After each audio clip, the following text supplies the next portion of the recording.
குருவே நமக. வாழ்க வையகம், வாழ்க வளமுடன். நான் அறிந்த ஜோதிடம் என்ற தலைப்பில் திருமண வாழ்வில் நட்சத்திரங்களில் பங்கு என்ன என்று மேஷம் முதல் கன்னி வரை இதுவரை பார்த்து வந்தோம். அடுத்ததாக இன்றைய வீடியோவில் துலாம் ராசியை பற்றி பேசலாம். இந்த துலாம் ராசியில் ஆட்சி பெறும் கிரகம் சுக்கிரன். அதனால் சுக்கிரனின் ஆதிக்கம் பெற்ற ராசி இந்த துலாம் ராசி. துலாம் ராசியில் 3 நட்சத்திரம் உண்டு இல்லையா? 1 சித்திரை, 2 சுவாதி, 3 விசாகம். இந்த 3 நட்சத்திரங்கள் இடம்பெறுகின்றன. இதில் இந்த சித்திரை நட்சத்திரம் அப்படிங்கிறது செவ்வாயோட ஆதிக்கம் பெற்ற நட்சத்திரம். அடுத்து சுவாதி நட்சத்திரம். இந்த சுவாதி ராகுவின் ஆதிக்கம் பெற்ற நட்சத்திரம். அடுத்ததாக விசாக நட்சத்திரம் குருவின் ஆதிக்கம் பெற்ற நட்சத்திரம். ஆக துலாம் ராசியில் பிறந்த ஒவ்வொரு மனிதனும் ராசி ரீதியாக சுக்கிரனின் ஆதிக்கத்தையும், அவர் பிறந்த நட்சத்திர ரீதியாக செவ்வாய், ராகு அல்லது குருவின் ஆதிக்கத்தையும்,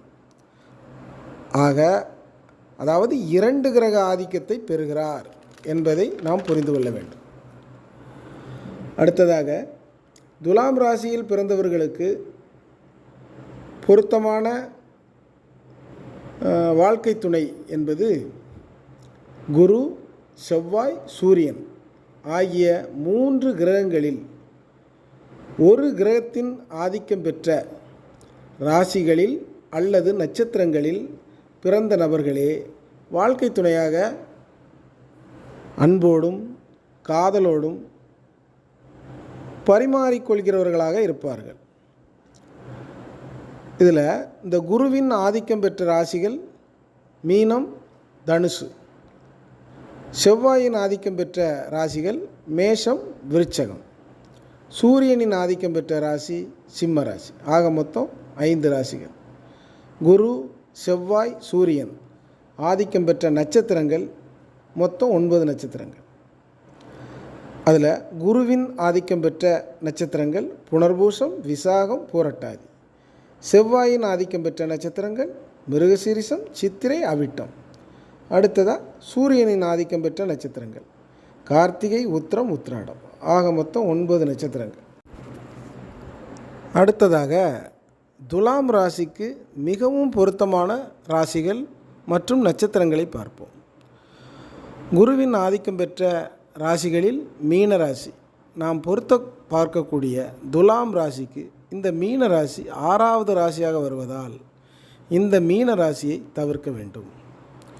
அடுத்ததாக 9 பொருத்தமான நட்சத்திரங்களில் கார்த்திகை, மிருகசீரிஷம் துலாம் ராசிக்கு 8வது ராசியான ரிஷபத்தில் வருவதால் ரிஷப ராசியில் வரும் கார்த்திகை, மிருகசீரிஷம் நட்சத்திரங்களை மட்டும் தவிர்க்க வேண்டும்.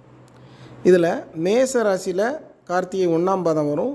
மிதுன ராசியில் மிருகசீரிஷம் 3, 4 வரும். அதை தவிர்க்கணுங்கிற அவசியம் கிடையாது.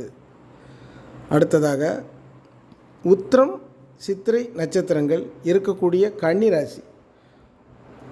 பொருத்தம் பார்க்கக்கூடிய துலாம் ராசிக்கு 12வது ராசி.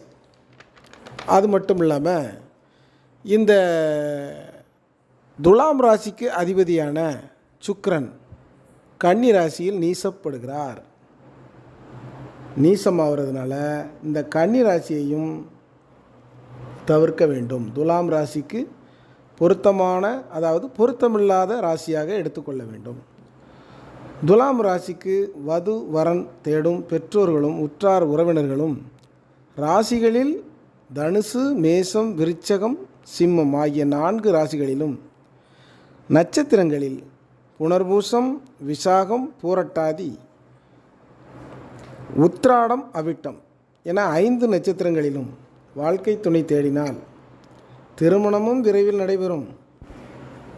தம்பதியினரும் வாழ்க்கையில் அன்புடனும் அறத்துடனும் இல்லறத்தில் சிறப்புடனும் வாழ்வார்கள்.